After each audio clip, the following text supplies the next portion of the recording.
Okay, so hi. I'm bored and I'm gonna dye my hair. I'm sure you've never seen it on the internet before. I'm just gonna get into it and I'll talk up more while I do it. But let me actually show you my hair beforehand. It's kind of golden and I kind of hate it. It's a dark blonde-ish light brown, and oh my gosh, my bangs look so bad right now because I had them pinned up. But yeah, it's kind of yellowy blonde brown, and I'm not a huge fan. I look crazy. I've had hairdressers describe it as dishwater blonde. I've heard dark blonde. I've heard light brown. I've heard all sorts of things. So I don't really know what my hair color is. I just know it's a light brown-ish color. And with this whole quarantine, stay inside order stuff, I decided that I want to mess with my hair. So that's what we're doing. Oh, crud. This is also the first time I'm using like a real mic on my channel. So sorry if this is too much movement and I might have to switch to the microphone on the camera. So I dropped the mic and the file got corrupted, so we're using the camera quality audio, which might not be the best, so yeah. Honestly, I don't really even need to section off like this too much because I'm using Overtone. Overtone's a color depositing conditioner. It's not, I would say, a normal box dye at all. It doesn't have ammonia in it or anything. It doesn't lift your hair. It just deposits. So what I did is I have espresso brown, which is pretty dark, and then I have a colorless hair mask from them, and I mix them together to make it less dark because I don't want to go full on almost black brown. And I have a color like this. Oh, it doesn't really look that different. I promise you it's a lot lighter brown than what came in the original color. So I'm just gonna get into it and I'll talk more as I go because who cares? I have used them before, Overtone before, when I had like pink hair. It didn't last very long, which I'm honestly okay with. I'd rather have it be more temporary than permanent. So one thing about this whole isolation thing, and I'm sure I don't need to explain what it is. Everyone knows at this point what's going on in the world. I don't really need to update y'all on this at all. But in case you watch this years down the line for some frickin' reason, COVID-19. Okay, that's probably all I have to say. But everyone's stuck in their house right now. No one really is happy about it. I can't complain too much. I'm very fortunate with, my situation. Oh, the back of my hair is gonna be hard. This is gonna be bad. I'm very fortunate with my situation. I'm a video editor at OSU, so, it sucks because I am a student and I'm graduating this year and I'm pretty sure they're canceling graduation, and that just sucks.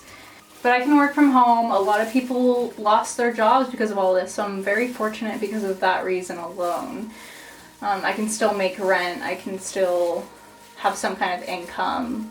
And I'm very fortunate that, I live with my boyfriend. I have someone that's not my family. Although I love my family.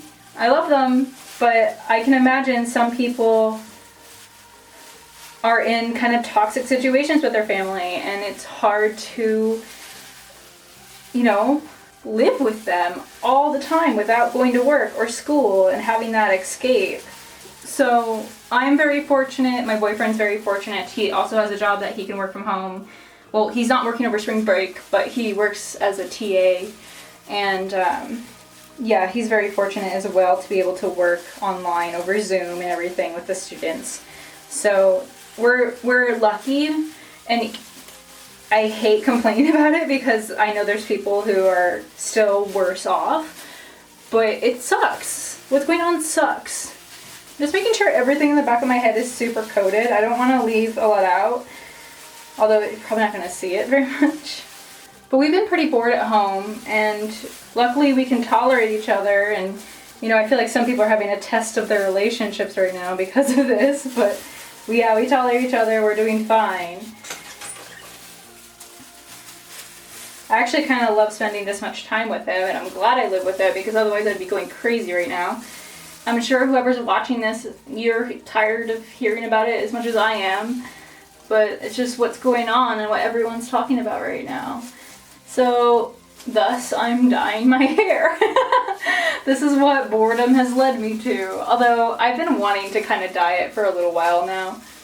Something about my hair color I just don't like at all. And I always, normally I try to make it more blonde. Because that's relatively easy to do on light hair. But lately, I don't know, I wasn't super happy with it. And I've only been dark a couple times, and this is not even that dark, but it's dark for me.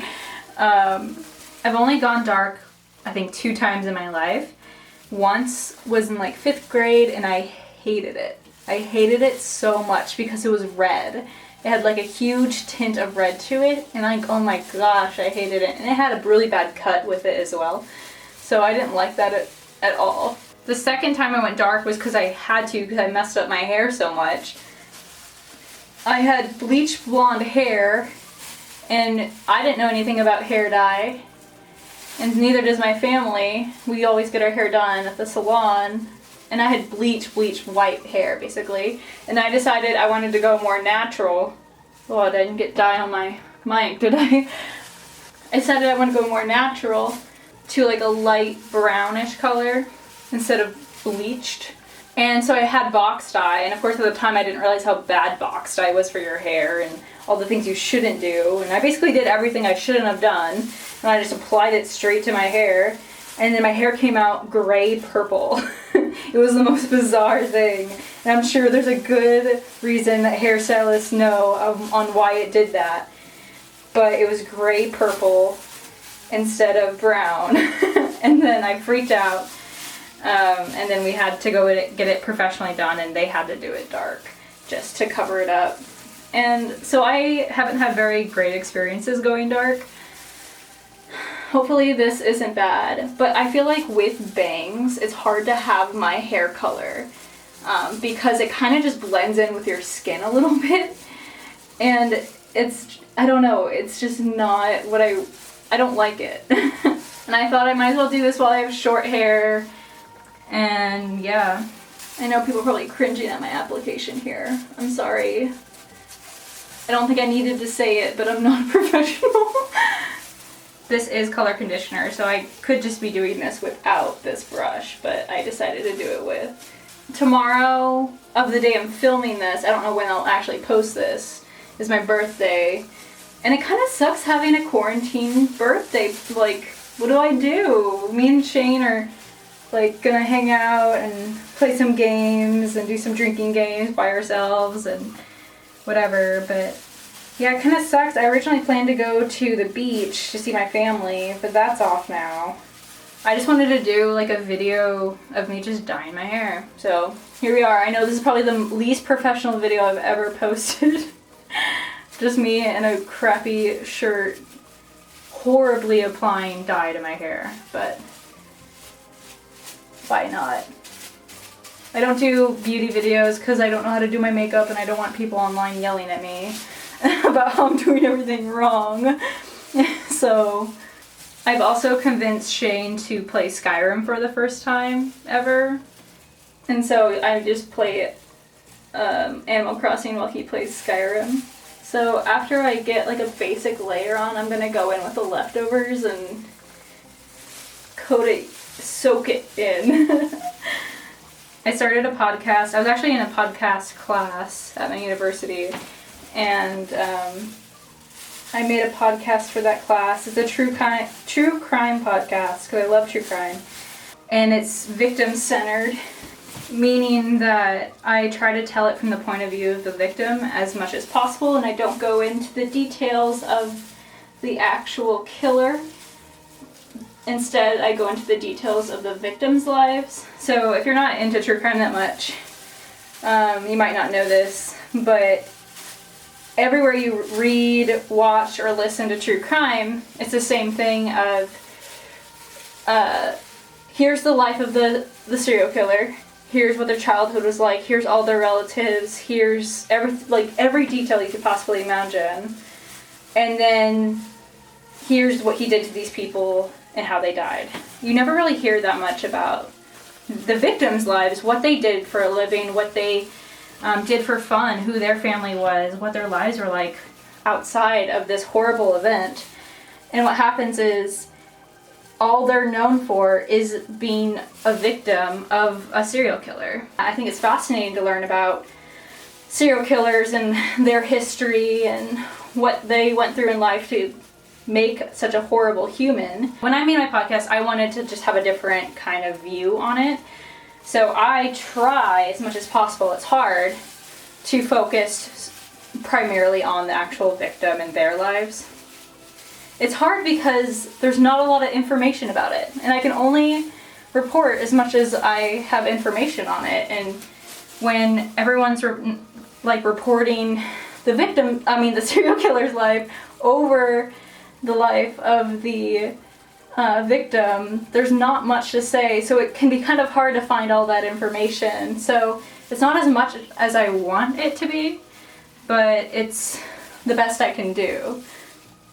So yeah, I basically have every episode is dedicated to a victim, and I tell their story as much as I can without going too much detail of the serial killer. But I have like 4 episodes up already on Spotify and Apple Podcasts. If you're interested, I'll link them down below. The podcast is called The Shift in Focus. Okay, I think it's time for the bangs to come down. I look crazy, and I'm sure I missed so many spots. Oh gosh. Okay, I'm just gonna... I don't want to get on my face. I've enjoyed the short hair. I really loved cutting it off. But I kind of want it down right now. Oh my gosh, I look crazy. Right now it's like right at my shoulder length, so it's doing that flip thing, which I kind of hate. But I want it down to my collarbones, and then I think I'll keep it that length for a while. I don't like having long hair. I like how it looks in pictures, but the feeling of it, like sleeping on it and tugging your hair all the time and all of that is just so not good. Oh, I missed a huge spot. Oh, I'm hoping this makes my bangs look good.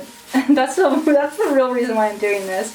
I want my bangs to stand out more and not be so like I don't know, just matching my skin color too much. Oh, let's try. Oh, I'm gonna touch my face with the gloves. I'm gonna have to take off one of the gloves. I'm just mainly dyeing the body of it, not the front area. So I don't want it to be like a block. And I can go in with an eyebrow stuff later. Happy birthday to me! I messed up my entire face and hair. Okay, this is where I'm leaving it. I will see you when it's done. Okay, so this is my hair. It's definitely brown, and I actually really like it. I'm trying to show you with my shaky ass hands. It's definitely brown. I don't know if I expected it to be this brown, but I really like it. I feel like there's way more contrast with my bangs to my face than there was before. So yeah, I like it. I think it's a lot better than all the other times I dyed it brown. I think it looks better. We'll see how it fades though, because it might fade poorly. But yeah, this is my hair. I really like it. We'll see how it stays, but alright guys, thanks for watching. I could tell you don't forget to like, comment, subscribe, and all that bullshit, but who really cares? Just stay safe, stay healthy. I love you to the end of space and back. Bye.